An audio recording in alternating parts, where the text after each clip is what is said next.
Yeah, yeah. Well, let's gavel this to order, Mecca. I'm glad this is our third time chatting. Is that right? Yes, it is. And I you've been on my mind a lot. I think since the first time. Well, actually, we've spoken four times. The first time was on the Soca Passion Live, and Right.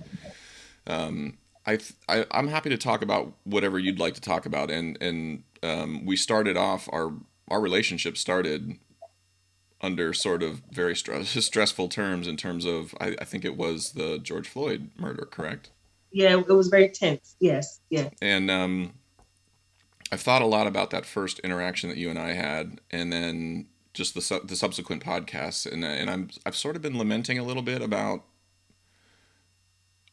I don't know how to say this other than I don't know what the solution is to any of our problems. I feel like everybody has the solution, but like nobody actually knows what to do. Like, let's just do this now and let's do this. And then like, Yeah. Let's and we try this, see, that. yeah. And online, I feel, and me personally, I think I'm overly sensitive to the way conversations happen online. And I see people say stuff and then I'm like, I don't know. I don't think everybody thinks that way. And I think you're oversimplifying the issue. And I'm just kind of curious in this conversation if there's anything we talk about that you're like, you know what? I don't think I'm in a headspace to talk about this stuff given your personal history. But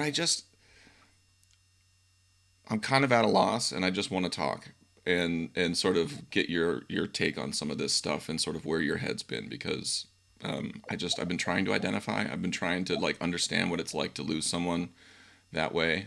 And I can't.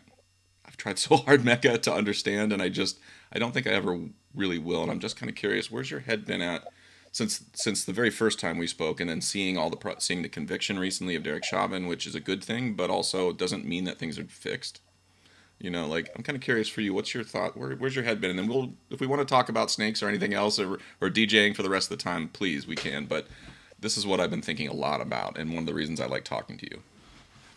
Yeah. Um, I'm glad for the conviction. It's justice, it's fairness. You know, but we've seen so many times where black people get killed by the police on video, and the world watches, and then the cops still never see, you know, any kind of punishment, and the family never sees justice. So I'm glad for the conviction. That is a start, but the sentencing is a different story. So let's see what happens with that. But I am happy for that they at least found him guilty because we really don't get that. Mm-hmm. Um, let's go back to my situation. The cops that killed my brother, they got death duty. So to see them actually be convicted, it's like, okay, well, maybe it's a start. Maybe we're getting somewhere. You know, the sentencing. I I remember telling you like I don't want to watch the George Floyd case. I don't want to see it. I already know how it's going to end, and it surprised me because I wasn't expecting them to find him guilty. Mm-hmm. Um, it pretty much never happened. So I remember telling you like, I don't want to see it. I can't watch it. I can't watch it. But then when I found out the outcome, I was like, surprised. Mm-hmm. Um, it's just, but then the same day, the 16-year-old girl was killed by the cops, which is not really the same. It's okay. I forgot her name. The Is it 16-year-old girl. Makai Bryant? Is that right? Yes. Yeah. So when you watch the footage, when I watch the footage, I understand why the cop shot. Mm-hmm. He jumps out the car and he sees a girl just going to stab another girl with a knife, and he just reacts. I understand that. Mm-hmm. The problem is that when it comes to black people and cops, it's always shoot to kill, Mm-hmm. never to disable. So while I understand why he did what he did, and I can't blame him for him doing what he did, um, is why did she have to kill? Shoot her, okay, shoot her, fine, but don't kill her. Um, but he reacted, and it's a heat of the moment. It was just a knee jerk reaction. It was a heat of the moment, and I get it. But I've seen so many different footages of cops de-escalating white people with knives. One footage I saw, this white guy, this teenage guy, stabbed the cop in the neck and then took off running. And the cop put his gun down and picked up the taser, like he spit it out. And the guy, the teenage boy, he's left, like he got arrested unhurt.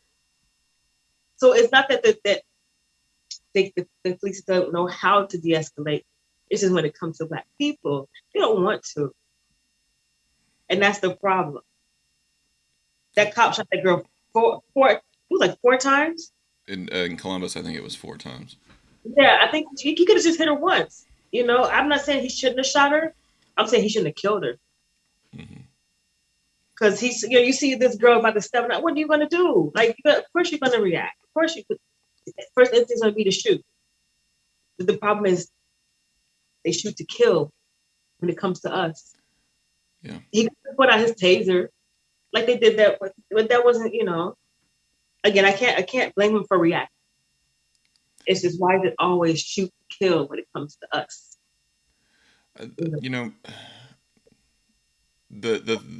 I've been thinking about the Ma'Khia Bryant thing, the Ma'Khia Bryant shooting as well.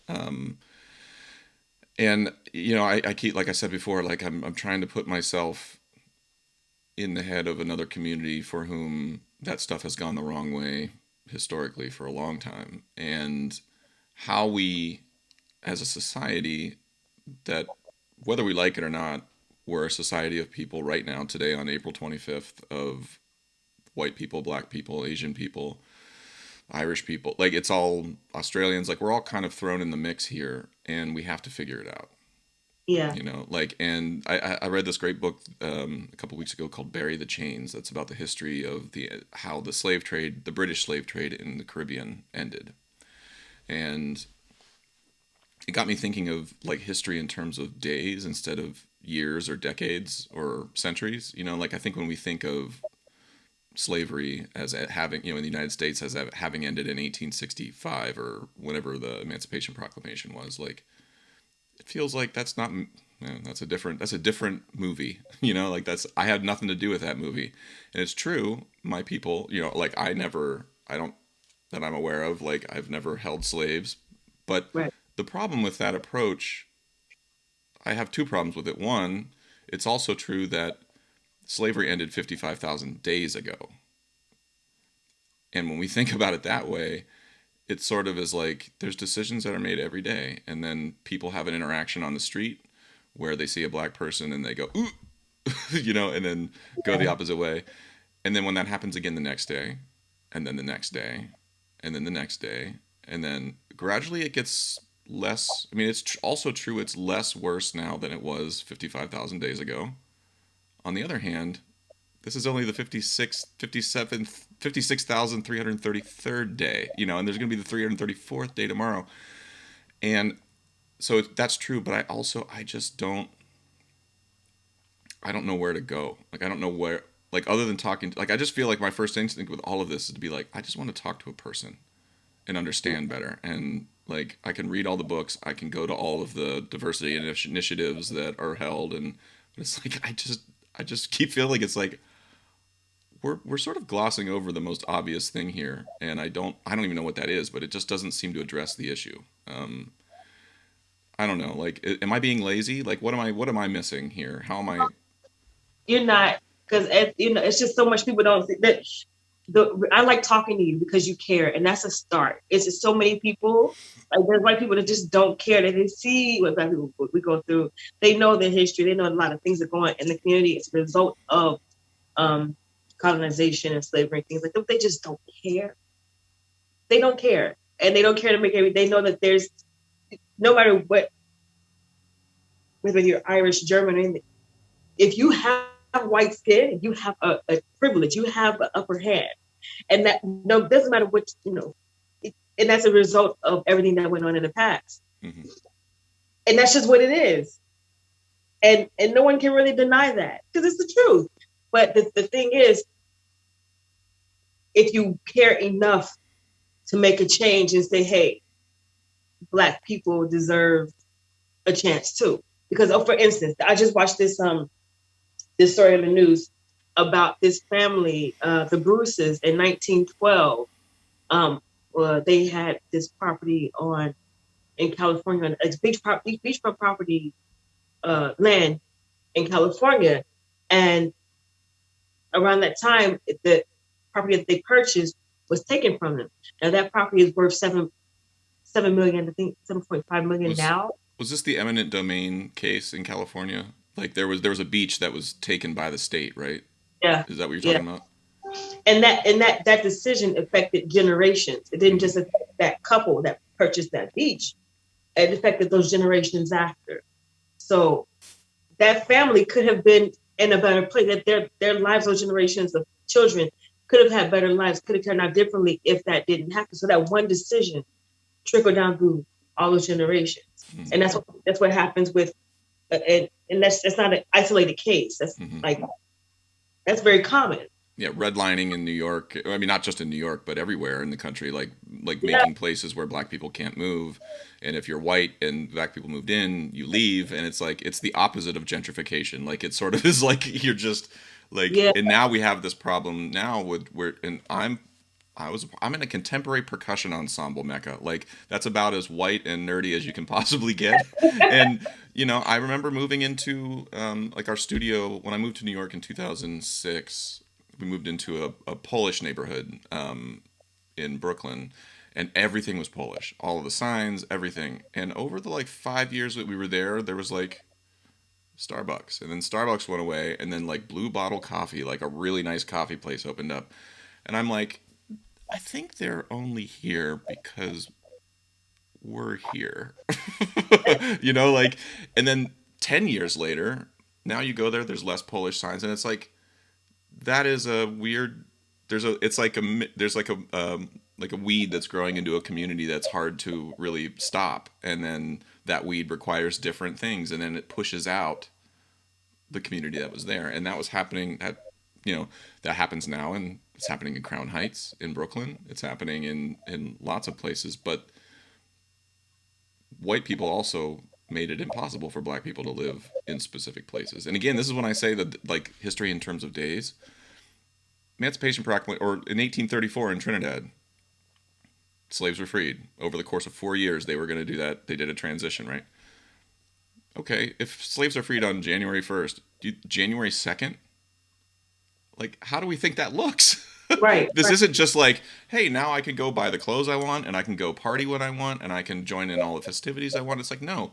That No, next day, the people who owned slaves the day before are really pissed off and want to just oppress everybody else. And the slaves, who have been, generationally for 400 years, they're really pissed off. And a fight ensues for the next generation of people. And we're yeah, still having that fight. It just looks different now. And that, I think, is the hardest part. I think when you say white people don't care, I listen, to be clear, there are many white people who do not care. But it is almost, it's so hard when you don't grapple with something every day. Like, I'm only 41, and I feel like I'm just now getting my head around, and I've been in black spaces a lot. mhm, It's so hard to diagnose how this stuff plays out in society and be conscious of it when you haven't actually had to experience it. And that's, again, I agree with you. Like, there are people who don't care, but I think I actually want to take issue with the premise that you said that, like, I don't think people know, actually. Like, I think uh, it's out of ignorance. I think a lot of people don't actually know the real history of slavery, not just in the United States, but in the Caribbean. And right, like, you want to talk about slavery, the Caribbean was like, they were the Amazon.com of slavery back in that. They had right. a grip on the whole thing, and it made its way to the United States. But like, but how that meant, like, that's all these instruments in my room right now come directly from effects of the slave trade and Yeah, colonization. you're absolutely right. Because the thing is, people don't understand that 50% of the transatlantic slave trade went to South America, Right. 45 went to the Caribbean, and only 5% came to North America. Um, but I mean, the whole that most people don't know that they don't care to learn that they don't care to find out, and that's the problem. People don't care to understand. They just want they like things the way they are. They don't care, you know. not just white people, black people, just black people that don't care to learn their own history. So it's I think it's more damaging when I'm not saying all white people don't care. I'm just saying, a lot of time, you see people like that, you just see how it is and they just don't care to change it. Yeah. Those particular people, they don't want to learn. They don't care to learn. They have their privilege. They have the upper hand and they're happy with that. They don't care about other people's suffering. They don't care about humanity as a whole. Mm-hmm. As a whole, as people in general, whether white, black, Asian, Hispanic, whatever. Oh, hold on. Oogie's ready. Oogie's ready. Look at Oogie. Oh, he's digested his food. Yeah, he's moving around. Come on, Oogie.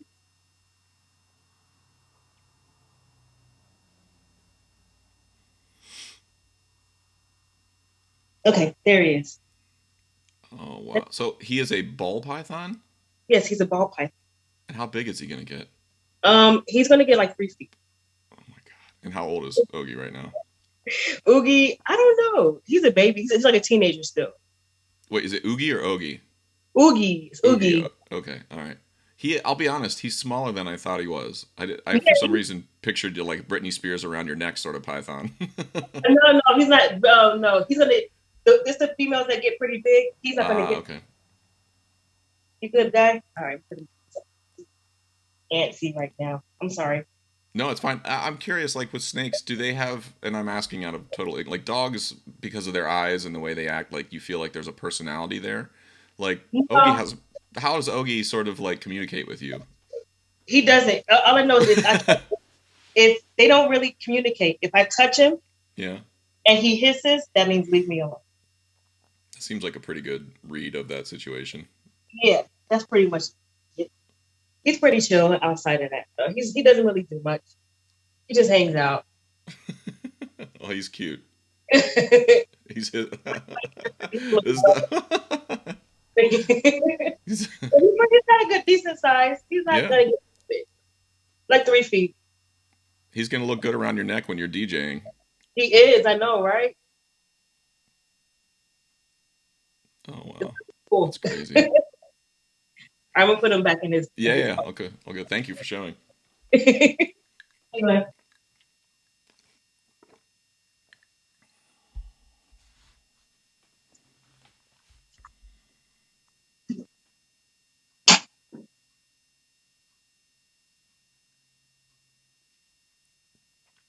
yeah, Oogie and food is he's very touchy about food. But I learned his mannerism. Don't Hmm. have a lot. He's a snake, but Yeah, when he's hungry is when he's cranky. So I gotta let him digest his food first, and then he's chilling. But yeah. he's mild tempered. Some snakes they're more aggressive. They're like the girls, the females. They're more aggressive. They get bigger and they're more aggressive. That's why I really try I didn't get a girl because I I won't be with me. But he just chill. I just put him on my shoulder. And he'll just sit there and chill. That's awesome. Doesn't really Are do there rules anything. like can you take him out in public? Are there rules against snakes and stuff in public, Um, or is that not good for him to be out there? I don't know. I haven't really taken him out in public because I don't know how he would react. Mm. I want to try it one day and just to see. I took him out for like one time, Hmm. but I don't know. I don't want him to like get agitated and like snap at somebody. Hmm. I don't really know how he'll react to people. So Yeah, yeah. yeah, I understand. but I want to try it one day. That'd be well. That's awesome. I don't know. Well, actually, no. You are the second person I know that has a snake. There's a percussionist friend of mine named Peyton McDonald who, if you went on his Facebook page, you would see his snake, and then he does a lot of weird like experimental marimba playing, like where he has these sticks with like ping pong balls sewn onto them, and so they rattle around on the keyboard instrument when he plays. And then he's got his snake, and it's like, oh, you should hang out with Mecca. Like you two are in the exact opposite ends of the music spectrum, but you both have snakes, and I think you should start a club. Um, Good. I mean, I like animals, so I just like animals. yeah, I think. I mean, I'm not. There really isn't any animal that I'm afraid of. So Snakes don't bother me. except for maybe the occasional white person. That's probably an okay person, Yeah. okay animal to be afraid of sometimes. Well, listen, I want to get into. I want to talk about some solutions. Just, I mean, pretend for 2 seconds that you and I can fix things, but knowing full well that we're going to log off and go about our day and probably not actually fix things, but at least like two human beings talking about it. One of the things that, you know, I grew up listening to broad generalizations about black people and about other populations too. But the first time I ever heard the N word was from a relative. I was really young. I had no idea what it was, or why. I just knew it was like, oh wow, that's a word being said in a way that very few words are said, and I didn't, know again have any context. But the sort of like all black people are blah blah blah, or all Asians or all Mexicans or blah blah blah. Like I grew up around those generalizations, and I learned that they're like it pisses people off when you lump them into categories and then sort of approach them all as if they're the same. Yeah. And I'm in a lot of conversations and they have been happening for years now on some level, but really intense ones recently. And the sort of again like the like all white people thing comes up a lot, and I'm finding myself being like, hey, like I don't like to be lumped in with like. And I want to. The reason I bring this up to you because I haven't talked about like my feelings on this with anybody else because I think I trust you is like I think we need to get past all of that in order for anybody to really truly feel like they can engage. Like a weapon is a weapon, and a generalization about somebody or a group of people is a weapon that we all use to some degree. And Yeah. usually it's never for good. Like I can't think of any generalization I've made, whether it be about like all snare drummers, all timpani players, all snake owners, like those sorts of things. Like I only Yeah. use it when I'm being lazy. And I say that to myself, but also to the general like ether of like we can be better there. And I think very few black people are going to get on the one with white people, and white people are going to get on the one with black people until we can sort of figure out how to not use that tool as our first weapon. Yeah. And my question here is like when we talk about all cops or we talk about all of anything, I get very much like like I don't know I don't know how to get into that. What Yeah. And what? Sorry, go I ahead. the, when I say these things, here's the thing. In my personal life, my biggest opponent, the people that fight me down more than anything, is usually black women. Unfortunately, and I hate to say that. Hmm. That's in my personal life. Yeah. When I talk about racism and everything like that, that's general. That's not saying every white person that Hmm. this and every cop is this and every. I'm just talking about because this issue with racism is bigger than me Yeah. and my issue and what I've wanted. I have white people in my life that's been absolutely wonderful to me. Let me tell you what happened to me recently. We I work in hospitality at a resort. I recently was promoted to supervisor. Yeah. I my Congrats. hours were longer and stuff like that. So we just had spring break and Passover at the same time, Hmm. and it was overwhelming, and it was just a lot. And there's this one family, the white family was a very like general mother, father, son, daughter. You know, Hmm. they would come by, they would say hi, and they would bring me coffee, and they were just very, very kind. They saw the distress, and they were very kind. And when they left the resort, the daughter, she said, "Excuse me, Miss, here you are." She gave me this little Easter egg, and inside the Easter egg, it was jelly beans, and it was a note, and it was very touching. The note it said, "I know it's hard right now. Thank you for your hospitality. Thank you for your kindness. You're awesome." And it was touching, Hmm. you know. And there's this other family that lives at they own one of the units at the resort, and they live there sometimes. And they come and they bring me gifts for Christmas, and they bring me, you know, they're very kind to me. I haven't Hmm. had um most of my personal interactions with white people were very kind. I have dealt with racism where, there's those white people that just want to bother me because I'm black or just nasty to me because I'm black. So it's I get both ends of it. So when I talk about I speak out about racism and things like that. I have an understanding that Mm-hmm. it's not all white people, but this is something that is a big problem. It's on the global scale. It's on the because black and Muslim, nowhere we can go and get respect. Mm-hmm. The racism thing is bigger than me. It's bigger than my personal interactions. Anything bigger than anything. I again in my personal life, the people that try to fight me down and stop my money and things like it's usually black women. Unfortunately, I hate to say that. That's usually what it is. But again, this problem with racism is bigger than me. It's bigger than what I deal with.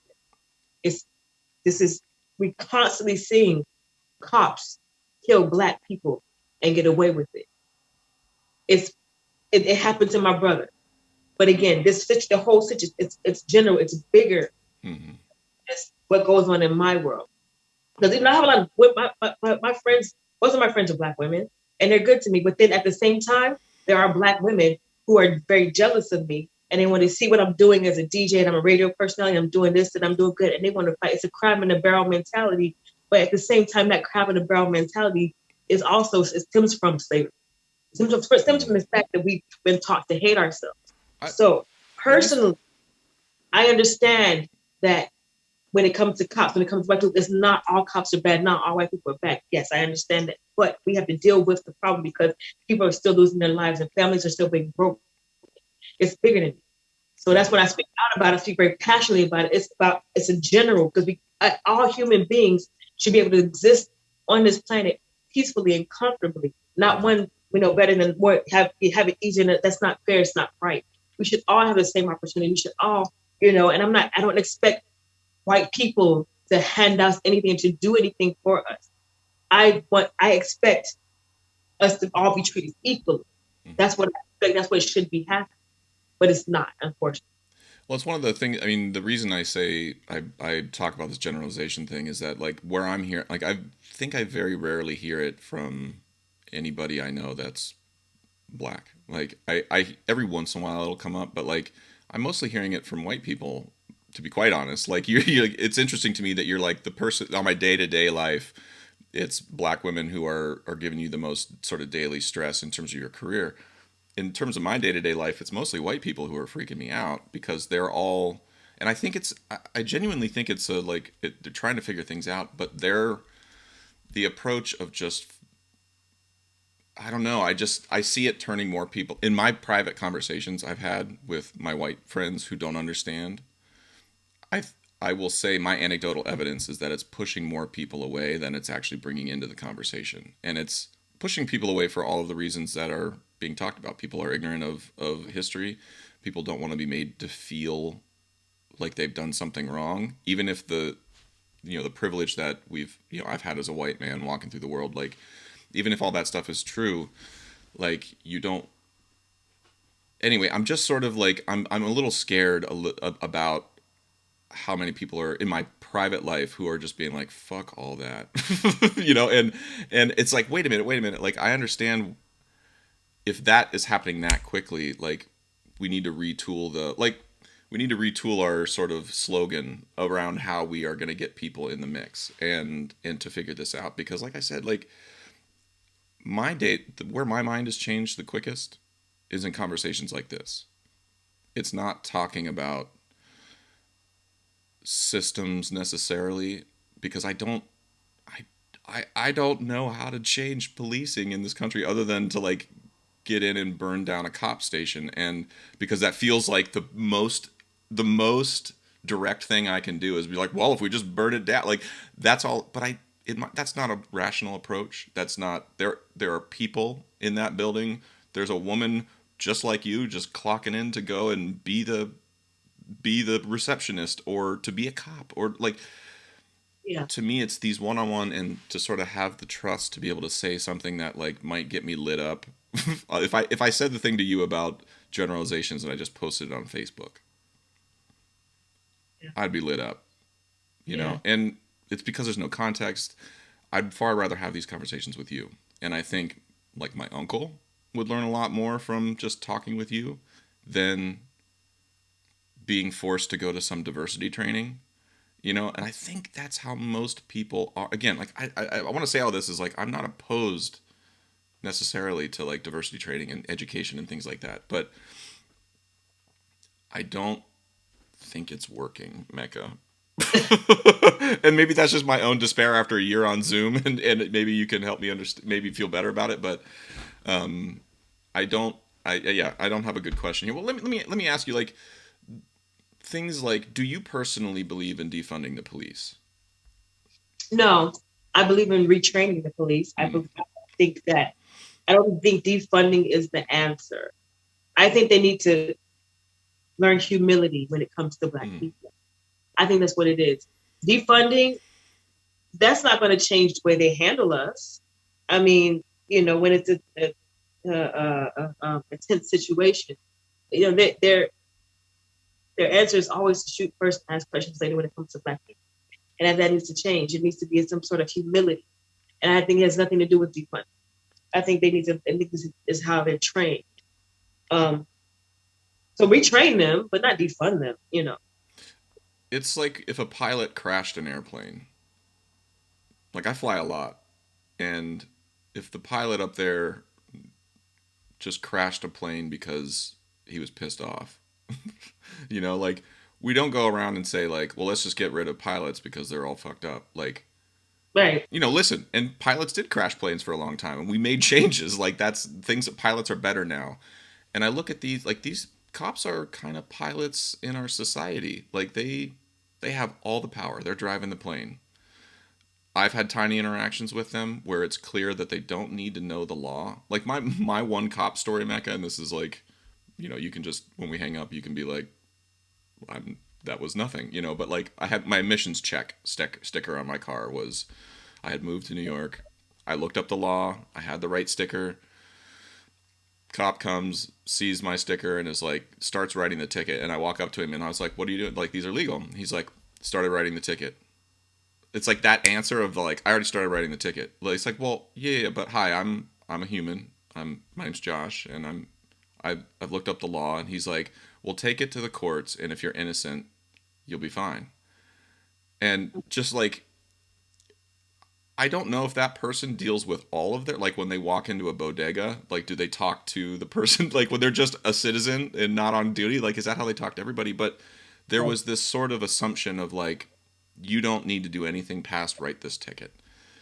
And if that's the training that's happening for the guy who's in charge of just dealing with emission stickers in New York, imagine what it's like for the cop whose job it is to show up when there's a domestic abuse Hmm. call, or when there's some sort of disturbance in the neighborhood, like somebody's drunk. The guy's getting the same training, Yeah. Yeah. and this qualified immunity, all of it is, it's like, it's all a problem. But what we need is, like, these people need to be paid $300,000 a year, just like a surgeon. And if they Mhm. cut someone's head open and that person bleeds, and it's, they need to have insurance for when they mess up, so that the taxpayers aren't paying for stuff. Like, this is what Yeah. we do for the most important people in our society. I mean, we should do it for teachers too. Like, we need to we need to be retraining every important, teachers are pilots in our society too. But we don't. We give them $40,000 a year and are like, good luck. Here's a Zoom login. That's what it is. I mean, like, again, I think defunding the police is not the answer. I think they need to be retrained. There's so much people. I think defunding is a little extreme. They still need Is a to be what? Is a a what? little extreme. Oh, extreme. Okay, sorry. Yeah, I think they need to be paid. So they need to be, but they need to do their job correctly. And there needs to be fair, there needs to be humility, especially when they see a Black person. They need to understand it. That's still a person with a family, with children, mother and father. Hmm. They need to understand that they don't see that when they see us. And so the defunding is it's kind of like the whole gun control thing, right? A lot of people don't know this. I'm a gun owner. Yeah. I'm licensed. Uh-huh. I have several guns. Okay, I do have a license and everything. I have a concealed carry permit. So does my mom. You and my mom should hang out. I think. I think I go you. to the range often. Yeah. So being that I have the license, I know how hard it is already to get a gun and to get a gun license. Making it harder is not going to change what the massacres and things like that. It's just going to make it harder for those of us who want to do it right and be law-abiding citizens and do it correctly, you're gonna make it harder for us, not for that criminal that has his mindset on shooting up FedEx, like what just happened. Yeah. Well, These this people is that do these shootings and stuff, they don't have licenses. So make some gun reform is not going to change that. It's going to make it harder for me. well, People like me who just want to do it correctly and we just want to protect our families and protect ourselves, and we want to do it within, the way the law wants us to do it. well, It's not going to change anything. this is one of the things again, like with broad generalizations. I hate when I'm in political conversations with my friends on the left when they're talking about like, oh, the black vote, and then or all the Latino vote, and it's like, okay, like the Democrats, like I don't understand why Republicans like they're all for gun control, like blah blah blah blah blah, or they're against gun control, and we need this, and like don't they realize black community, and it's like there's a lot of sort of generalizations, and then it's like if you get rid of the Second Amendment on the left, and that's your thing, do you understand how many votes you will lose Hmm. in the black? Like you're under, like, do you think nobody in the black community owns guns? Right. If there's any community in this country that for whom an amendment to the Constitution might actually protect them more than the First Amendment from oppression from a government, like if that's the argument on the right that we hear all the time of like it's protection from our government, like when our government goes, okay, great, I agree. Agreed. Do you understand that there's a lot of black people for whom the government has actually oppressed them and now they have a right to this amendment too? And like Right. I just think there's a lot of like it's just really frustrating because you own a gun because of your rights. Yeah. And and there's a and quite frankly as you interact with cops, was it Philando Castile? Was that the gentleman who was like Still. said he had it's like I have a gun in the car, it's licensed. Was that am I thinking of the right person? Yeah, it's Flano Castile. He was the one. He said, "Yes, sir, I do have a gun. Yes, sir, I do have a license." And the cops still killed. He was abiding. That's the thing. He was cooperating. And And there's a he video and there's a video online of a white guy getting pulled over and there's like two cops and the cops see he has a gun. He says the exact same thing, refuses to get out of the car, and then eventually drives away. And the Mhm. cops are just like, don't do this, man. And he just drives away and they're like, shoot, and they get in the car. It's just like Keystone Cops. I'm like, if that was Philando Castile didn't even get He a didn't get blink. to. He he And was. He didn't do anything aggressive. He didn't do anything wrong. He was complying. He was complying. He was honest about it. He said, "Yes, I have a gun. Yes, I have a license." And he still got killed. That one. I watched the footage. I watched the footage, and I'm like, "What did he do wrong?" this is the thing. Like I like if you're gonna call balls and strikes, like George Floyd did nothing wrong except he used a $20 counterfeit bill that he probably didn't even know was counterfeit. Yeah, that's the thing. He didn't even know it was coming. Right. I mean, I don't. Have you ever looked at any of your money right now? Do you look at all your money to see if it's counterfeit? No, I Have don't. you ever? Like I haven't either. So I gotta assume George Floyd wasn't like, well, let me hold this up to the light and make sure that there's the little thing. Like we Yeah. don't do that. But he was at least like in the eyes of the cops or whoever it is that called. Like theoretically, there was a crime committed. Like Philando Castile was just sitting in his car, he got pulled over, and was like, hey, I am completely law abiding. Let me show you how I've abided the law. Yeah. He didn't make it out. And like it's again like I don't in serious the thing that's frustrating is that when we think of history in days, it actually makes it scarier to fix to me. Mm. Because like how do I do this tomorrow, Mecca? Like like these days are ticking by and I have students at NYU that I have to teach and I feel like I should be spending like Yeah. it just feels hopeless, and I'm saying the most obvious thing and it's saying something that the black community has been saying for generations, and but it's true. It feels hopeless. Yeah. Yeah. It does sometimes, and it's just it's like I'm a solution driven person. It's like, what do we do to stop it? We can't. It's not because it's not. It's understood that it won't happen overnight. What can we do to work towards it? And it's just I don't know. I just don't know. I mean, but this is a start. Talking about it is a start, because then when we talk about it, there's an understanding, and then you can see that this person that you've learned badly about, and they're human too. These are people too. You know, they deserve respect and they deserve a chance too. Like I don't, I'm not one of those people that's like, oh, that white people should do this, they should do that for us. We don't want. I don't want y'all to do anything for us, but let us coexist peacefully. I'm not looking for a handout. I work for everything I have. Mm-hmm. Everything I have, I work. Everything I've ever earned, I work. And I don't mind work. So I don't look for a handout. What I want is equality, fairness. I want to be able to go into a job interview and get the job because of my qualifications. And if I don't get the job, it's because the next person is more qualified than me, not because the person skin color Mm-hmm. is different. So fairness, equality. We just want the same opportunities that you guys have. Then that's it. That's I mean from me. That's what I want. I'm not looking for a handout. Yeah. It's I want to stop. I want it to stop being. Here's the thing. And during the slavery times, where white people were outnumbered by black people, they have one lot of slaves, you know. And you ever heard of a book called The Birth Dearth by the dearth. Birth Dearth? I have Uh, not, but I'll check it out. yeah, look it up. I can't remember the author's name. I'll have to look it because I'll text it to you. Okay. But it's called The Birth Dearth, and it's basically about how to dwindle down the numbers of black people because the white folks at that time realized that they were outnumbered. And it's been strategic and it's been working because I think I don't want to be the wrong number. The percentage of black people in this country is like 13 to 17%, something Yeah, like I that. think yeah. So I've heard anywhere between 15 and 18%. I think when talking about like statistics with cops and parts of the population, that sort of thing. So now we're outnumbered.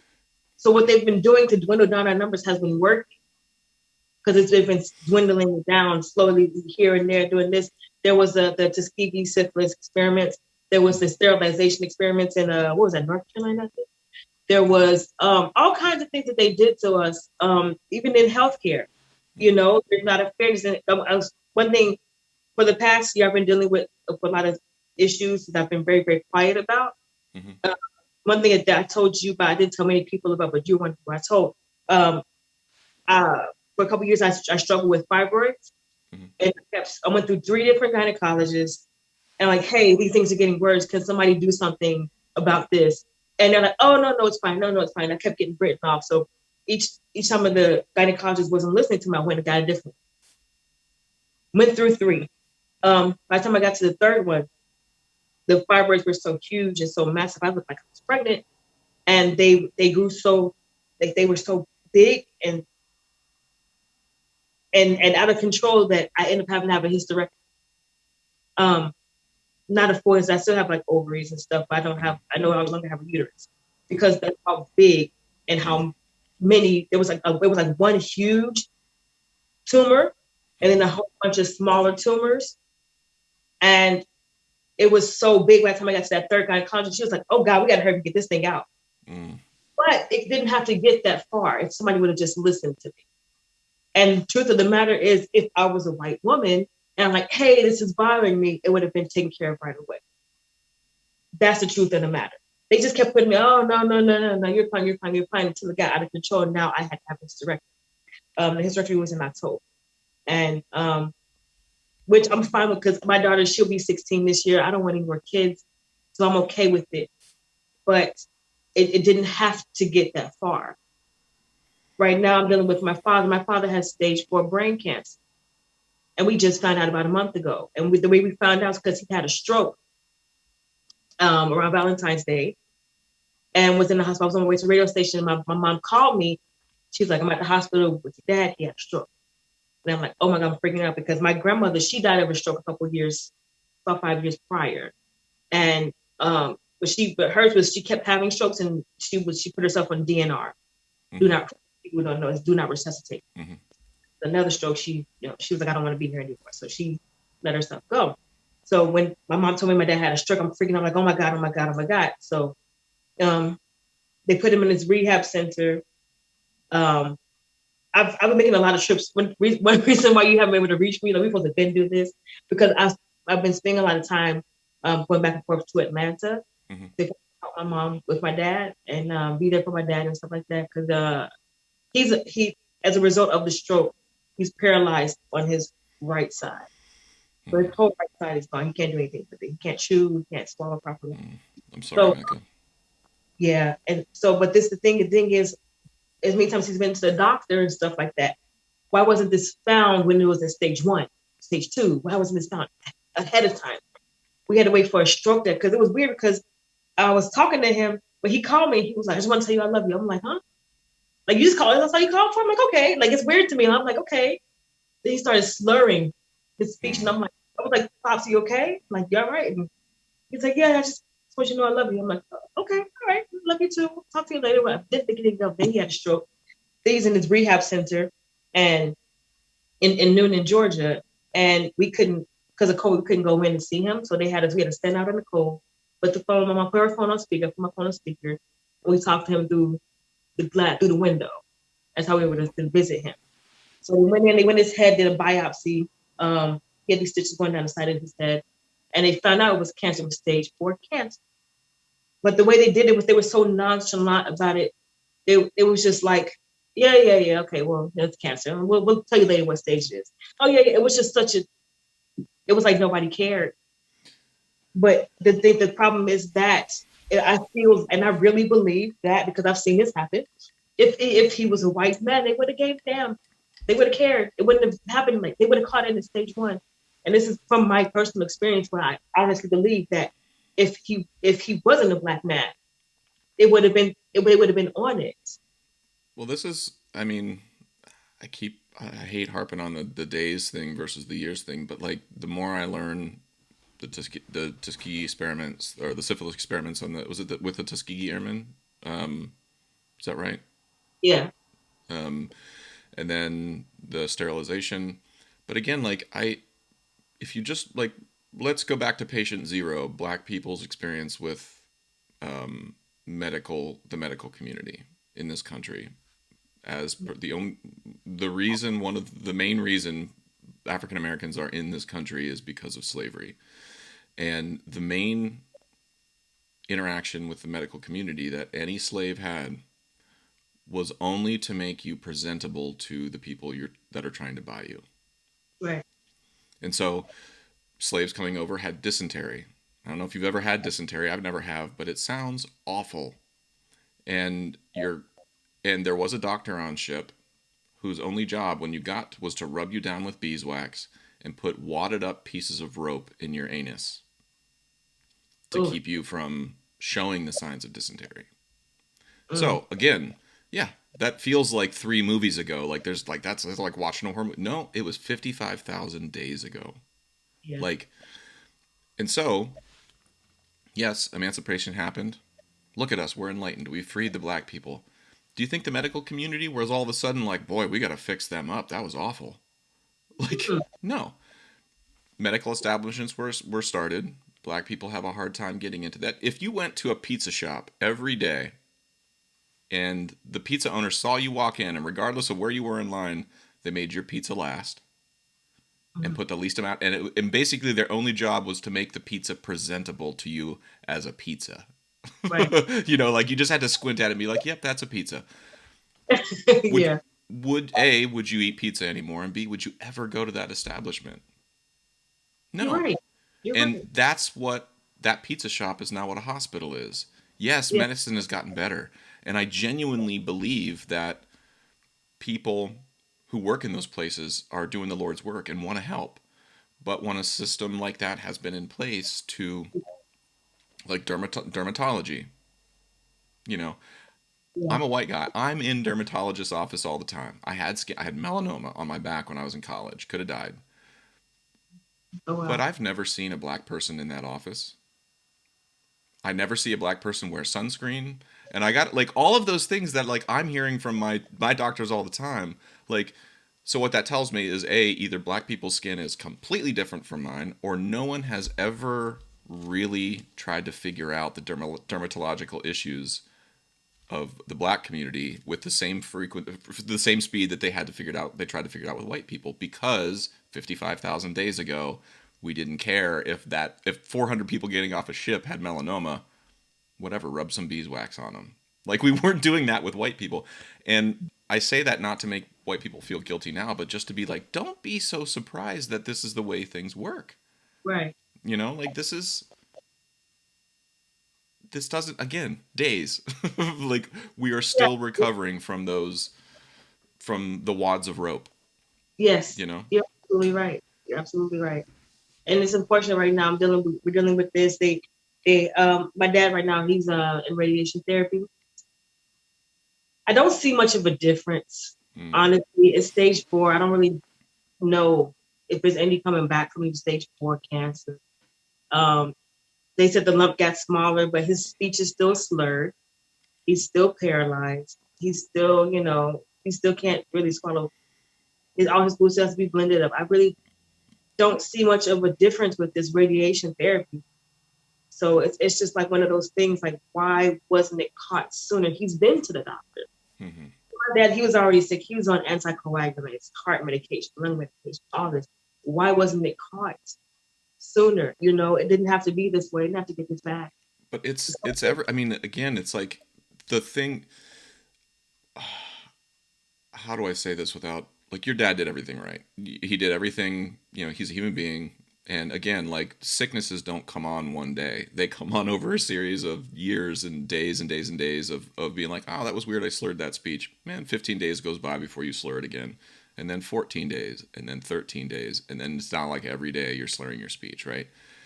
But the thing that I have been taught in my education about what the medical community, and I'm terrible at it because I hate being honest with doctors about what I smoke or what I don't smoke or what I drink. Like, that stuff sucks.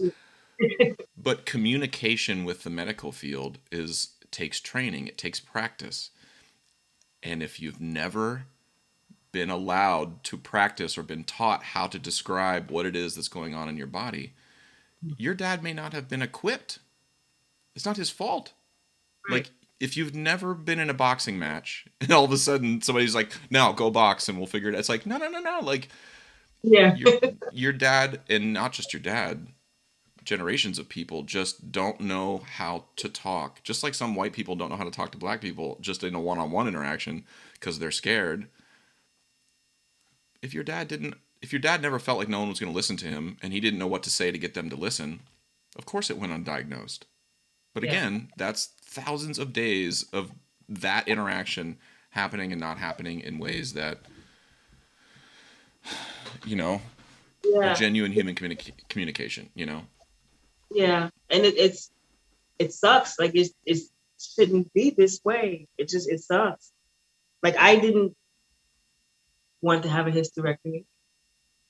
My dad didn't, his cancer didn't have to get this bad. This could have been the way somebody just gave a damn. Because it's not like he hadn't been he's been to the doctor. He's been getting his medications. Again, he's on anticoagulant, heart medication, lung medication. He has a stent in his heart from a heart attack he had a few years back. So it's not like he hasn't been to the doctor. It's not like he hasn't been, but the thing, and another crazy thing is, Black people, we tend to not want to go to the doctor because it's always usually some kind of traumatic experience. We don't want to go. We have to bust up the strength to go because we don't really want to, because it's always usually a bad experience. And so when you actually do go and then people don't give a damn, it's just, you know what? It's discouraging. Like, you just don't want to, just like, oh. But I just think, I know that if my dad was a white man, it would have never got this far. Mm-hmm.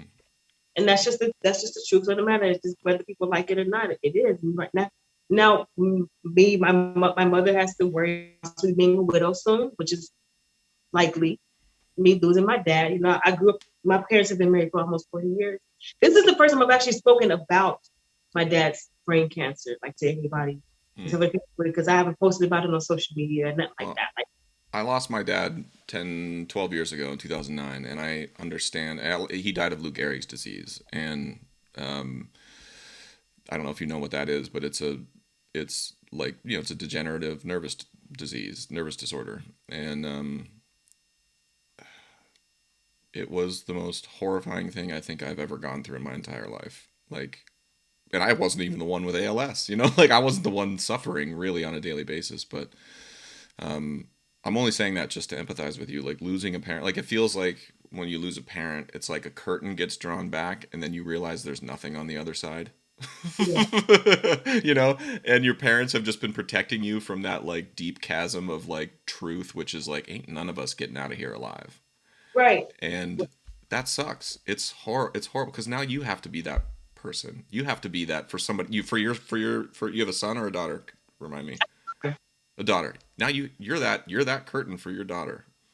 Yeah, And your job is to try to teach her as much as you can, but also protect her from that trauma that you're experiencing now, which is like, yeah. And it's so hard because like when we go to visit my dad, I tried like the first time we went. Me and my daughter we were in the car. We had a game plan. I'm like, we're gonna go up there. We're gonna make them laugh. We're gonna do this. We're gonna do that. We're gonna be strong. And then we walked up to the window. He started crying. I started crying. She started crying. And that was just all I could do. Right? you But my didn't mom, you didn't your dad you didn't tell your dad what your plan was, and otherwise he might have been on board. no, so it was once he saw me, he was like, "There's my baby," and he just started crying, Yeah, and I started crying, and my daughter started crying. But my mom, she's there, and she's okay. She's strong. yeah. She's all right. She's like, it's okay, it's okay, and she's not crying. She's okay, and I'm that strength. I was just amazed at how strong my mom has been, especially in that moment when we're just there with everybody's going. She's just like, it's okay, it's okay. So we're balling. And I get in the car, and then then the next visit, we go. He's crying. I said, I'm not going to cry. I'm not going to cry. And I get in the car after the visit, and I start crying. My daughter, she puts her arm on. She's like, it's okay, mom. It's okay. And I'm trying to be strong for my daughter, but to see like you watch your father dying, or fading out, it's like a long goodbye. Hmm. And I'm going through that right now.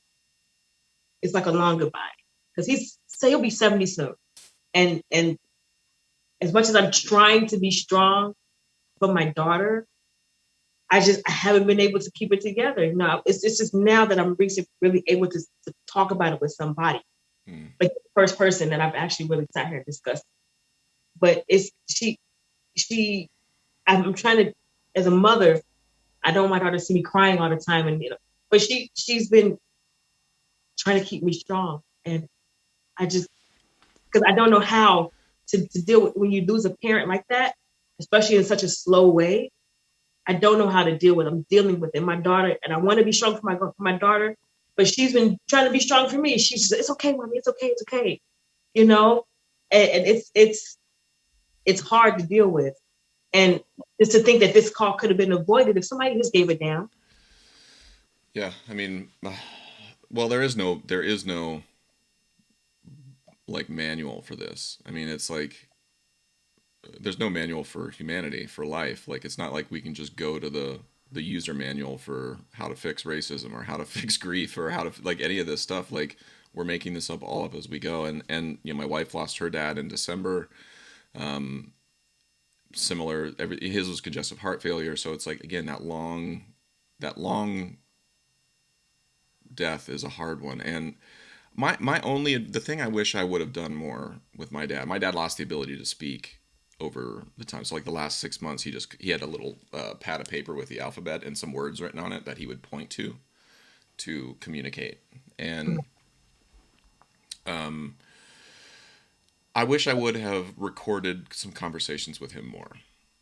Mm, Like the specific thing with my dad was the loss of his voice, and like the what I remember of his voice is the strained, broken one, not the strong, healthy one. And I wish that I would have just sat down and been like, let's just talk. I don't care about what I want to record it, and just so I have you with me for the rest of my life. Like, and I think take that for whatever it's worth. I mean, again, like there's no manual, so that's for me my one regret that I wish I would have just documented his existence more, just Yeah. for nobody else's purpose than for my own. And if other people found interest in it, great. But for me, it's like I want to hear his voice. I would have. I might be able to process a little better if I could hear him now, still, even 12 years later. Yeah.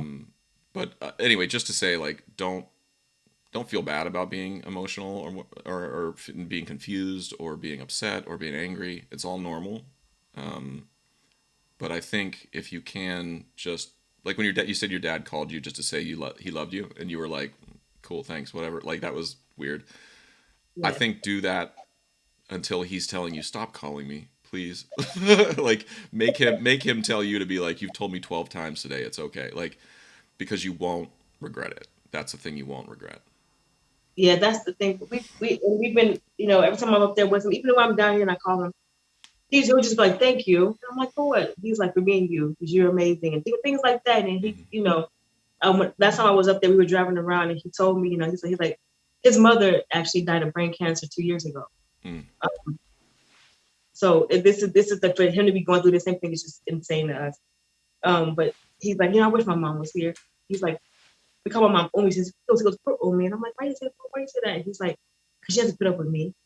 And I'm like, it's okay. He's like, you would do it for her, right? It's like, yeah, it's okay.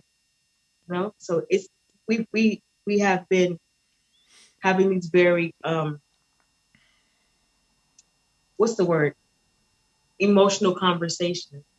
Hmm. That's just a couple of instances. But we've been, I I don't know what the word is.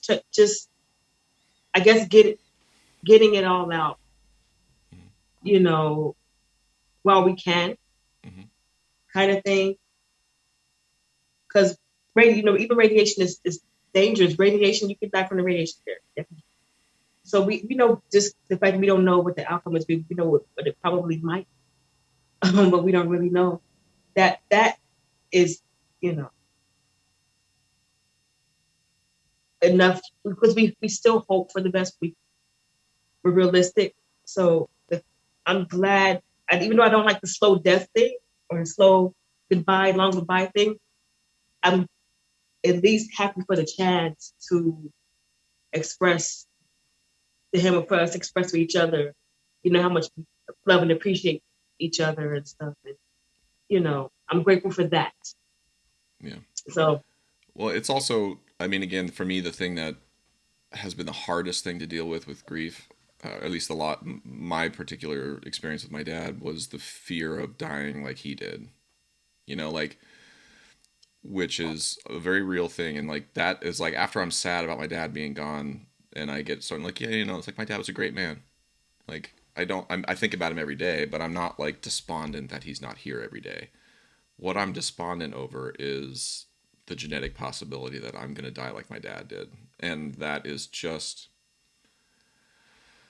it that fear trumps everything. It trumps my fear of a failed career, it trumps my fear of failed relationships, failed marriages, failed anything. It's like that's a very real thing, and it's something that like I don't know very many people who are afraid of dying of ALS, and that's it's not rational, like, but I think part of this process, and I'm not saying that you have this particular fear, but that's been my experience. It's just like, oh my God, like I've got to do anything I can not to go that way. But yeah, that's not, I don't really have a choice over that necessarily. It's not a rational way to see the world. But death is awful and grief is awful. Well, Mecca, I'm really sorry. I mean, that it breaks my heart to hear that, and I'm genuinely grateful for you being vulnerable and sharing all that stuff with me. Like you didn't have to, and it means a lot to me. And I want to sort of leave some space. I've already stolen an hour and 5 minutes of your life. I would love to leave the floor open at the end for you. I came to the table with a question slash agenda of things I wanted to talk about, and I have left you zero room to talk about anything you want to talk about. And so, if there's anything you want to address here that's not slavery, racism, or medical related, I want to leave the space here. If there's something that you want to chat about, by all means. oh, I mean, I was looking forward to catching up. A lot of even outside of the whole thing with my dad having cancer and stuff like that. Good things about him, like I said, I got promoted to supervisor at my job. I have a residency, a DJ residency. What that means as a DJ is you have a club that you work at or a venue you work at regularly every week. It's like a regular job. Hmm. Um, So where's that? Is that a place. It's at a place called Schwa Hollywood, here in Hollywood, Florida, downtown Hollywood, and I'm there Tuesday nights and Thursday nights, and it's more like R&B, hip hop, soul music type of vibe. It's really cool. It's people, I'm because my family is from Barbados. People think that I can only play soca music, but I'm American. I'm American citizen. I'm born in America, so I'm an open format DJ. Like I love all. I play African music. I love music. Like I just love. I don't care what kind of music. It's good. I love music. Like I play instruments. I have my guitar over here. My daughter has a violin. My African drums over here. hmm I just love music. So people kind of box me as a soca DJ, hmm and I'm not just that. I'm an open format. I play everything. You should have saw last night. I did a party where I played that R&B, dancehall, reggae, soca, all that, and everybody was on the floor dancing all night. I played um, old school hip hop, that Chubb Rock and like Kid and Play, Belle Biv DeVoe, Poison. I did that, like a set with that. They loved it. Everyone was like, but I'm so often getting boxed in that. hmm So, yeah, but I'm so much more than that. So, You got to stop going on shows called Soca Passion Live, and then maybe people won't associate you with soca. I'm just kidding. so people would think I can only play soca, but I play everything. So at Schwa, I play. I don't even touch soca. I play R&B, hip hop, soul, sometimes dance. I might try to throw in a soca song or two or three, Mhm. but it's mostly hip hop and R&B and soul music. So and it's really dope, and it's got a nice atmosphere and everything. So it's pretty dope.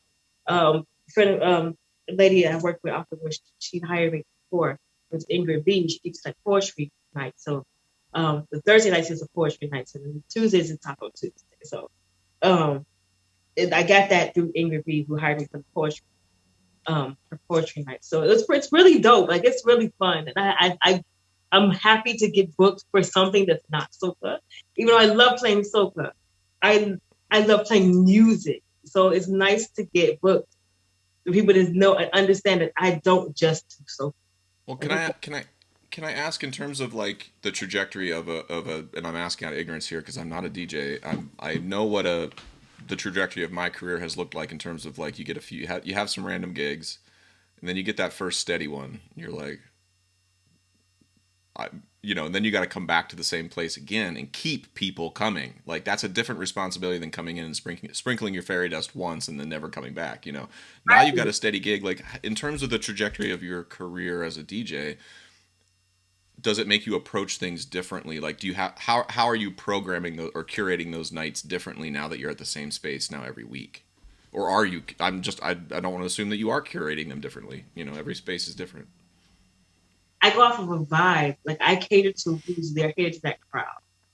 And I try not to repeat the same set twice. Some sets I do repeat because people just love them. Yeah. But I try to keep things fresh by interacting with people more.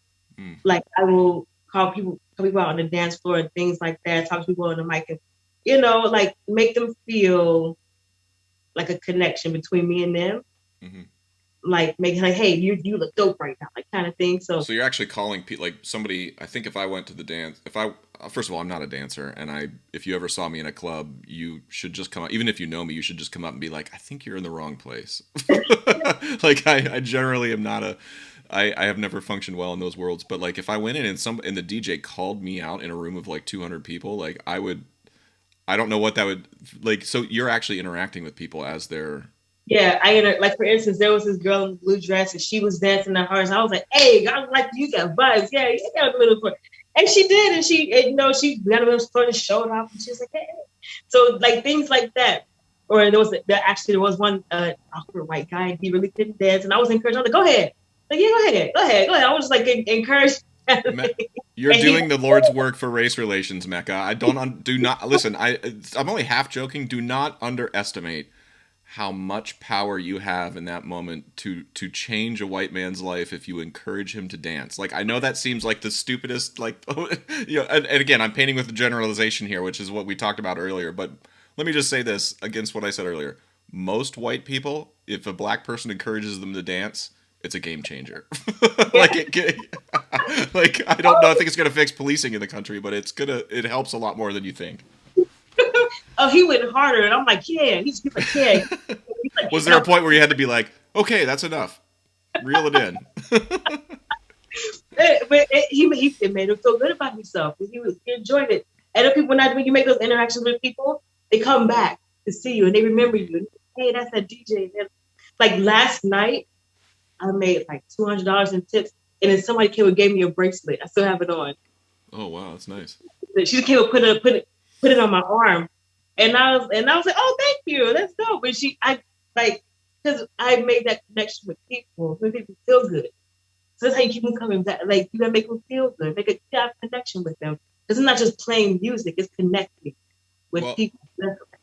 it seems like you approach DJing the same way you approached your job at the resort.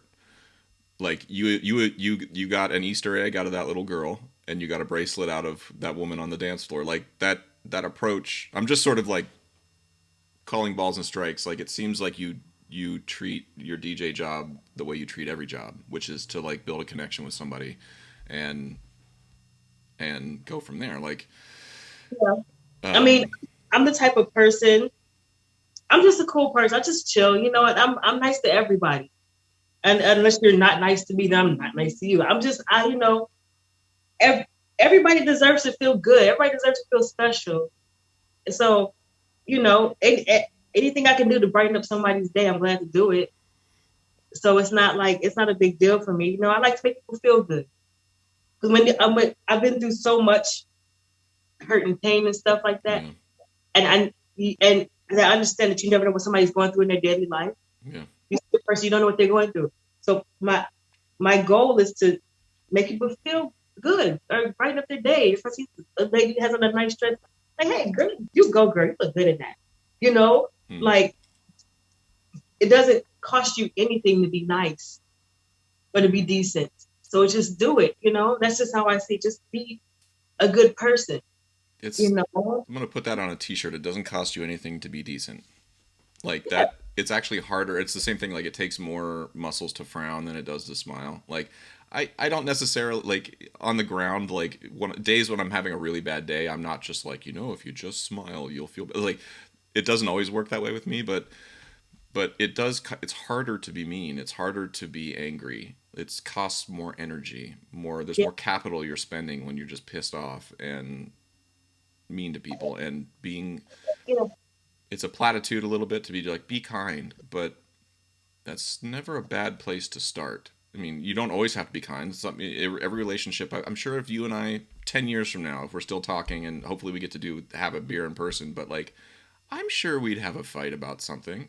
I'm sure you would be like, "Hey, bro, reel that thought in because we need to chat about." Like, that's what happens.